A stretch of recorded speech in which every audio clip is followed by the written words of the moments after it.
Yo, what's up guys? Welcome back indeed to the channel. Today we got some newer Yu-Gi-Oh cards coming out. I think it's a newer archetype that might be a ritual archetype, but it looks like they only got one. But this is a introduction to the brand new Silenforcer.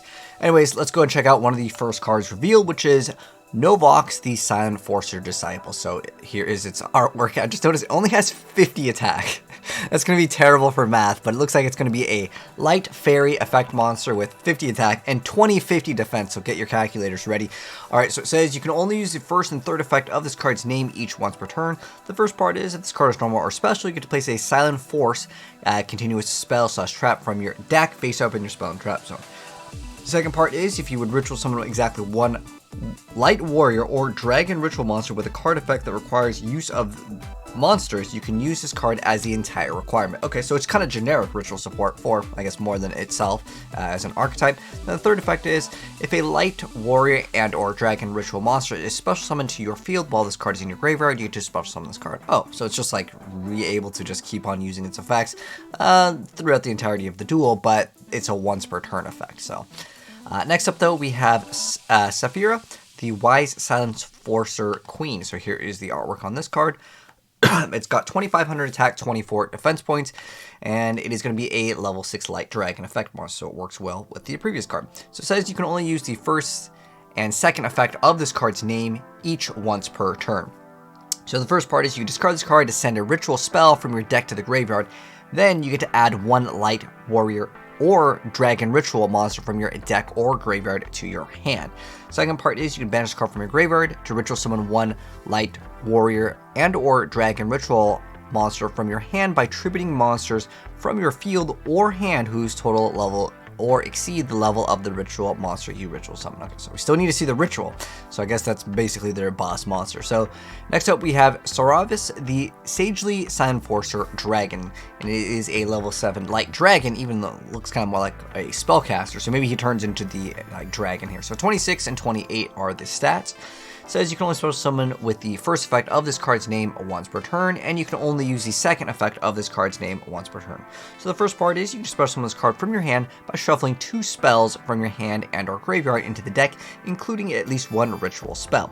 Second part says when your opponent activates a card or effect as a quick effect, you can return this card to the hand, special summon one light warrior or dragon ritual monster from your hand or deck, but shuffle into the deck during the end phase of the next turn. Okay, so I'm guessing this would be ignoring summoning conditions, but let's see, maybe it'll make more sense here. Next up we have Skull Guardian, the Silenforcer Protector. So this is their boss monster, so it's 20/50 for the attack and 2,500 for the defense.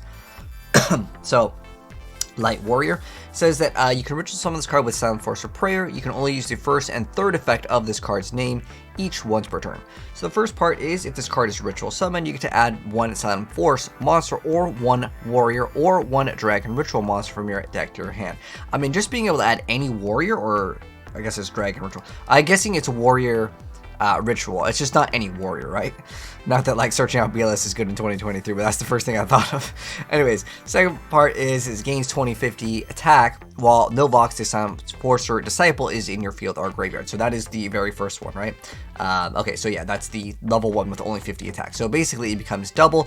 So that's what, 4,100? That's a very strange number, but 4,100 is the stats if this card is in the graveyard.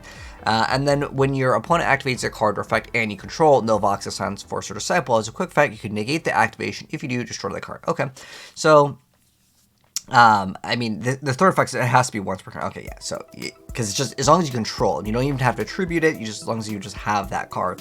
Okay, so that's not that bad, considering I guess you can 1-for-1 it. There's probably a lot of other support that just brings the card back. Next up though, we have the Silenforcer Prayer. So it's a ritual spell card that says you can only use the second effect of this card's name once per turn. So the first part is to ritual summon one light ritual monster from your hand by tributing light monsters from your hand or field whose total level equal or exceed the level of the ritual monster you ritual summon. Second part is, if a face-up light ritual monster you control leaves the field by an opponent's card effect, you can banish this card from your graveyard to special one Sarvis, the Ancient and Ascended or a Saphira Queen of the Dragons, or Skull Guardian, or Silenforcing Protector from your hand or deck, ignoring its summon condition. Isn't this the card that, like, it's kind of like a hand trap card? I gotta, like, double check on this. Okay, so this one is, yeah, you can discard it, negate the activation whenever your opponent activates a card or effect that targets a monster. Okay, so it's been a while since I've seen this card, but man, that's a pretty good target. And then you also have Saphira, the Queen of, let me just copy and paste this. I don't think there's that many cards with that. It's a name, okay. Oh, so, that's part of, I guess she has like a human form, and then there's the dragon form, although they're both dragons. So this one, you can ritual summon it with the Hymn of Light, and then if this card's ritual summon or a light monster sent from the hand or deck to the graveyard, while this card was face up on the field, you're going to draw 2 and discard, or discard 1 random card from your opponent's hand, or add a light monster from your graveyard to your hand. Okay, so it's like a decent card, and it kind of works well with the archetype, since everything so far is light. Next up, we have the Silenforcing Barrier. So it's a continuous spell that says you can only use the second effect of this card's name once per turn. So the first part is, while you control a Novox, a Silenforcer Disciple, or a light ritual monster, your opponent's monsters cannot target non-ritual monsters for attacks. Also, your opponent cannot target light monsters you control with card effects. Okay.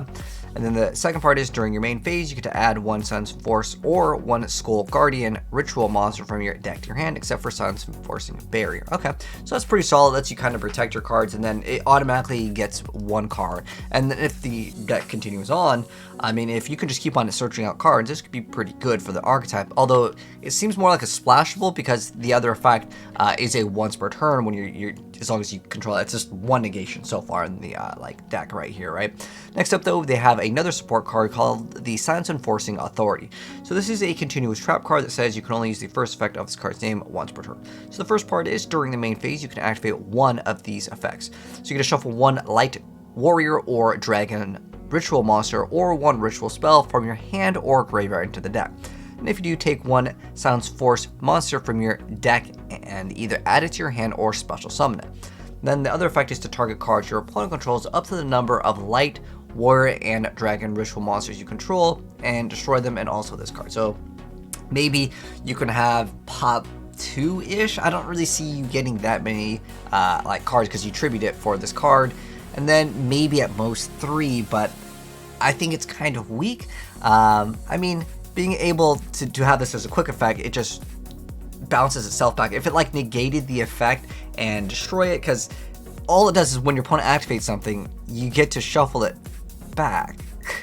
Well, you return it to the hand, then you get to special summon 1. At least maybe you could have 3, but I don't know. I would say, honestly, my first impressions of this archetype are that it's underdeveloped. Sometimes a whole archetype can be underwhelming, but we would need to get a little bit more, like in terms of rituals and other disruptions, in order to build a full, complete Silenforcing deck. Even though it has the Ancient Ascendant, it's got Saphira, we'll probably get more support later for it. But anyways, let me know your guys' thoughts on this archetype of this Silenforcer. Do you guys think it's going to be good at all, at least via the current cards? I'd love to know your thoughts. Anyways, if you guys enjoyed the video, drop a like on it. If you're new, subscribe to the bell so you don't miss out on when we cover the rest of the archetype, because there's no way this is it. If this is it, the archetype 2 out of 10.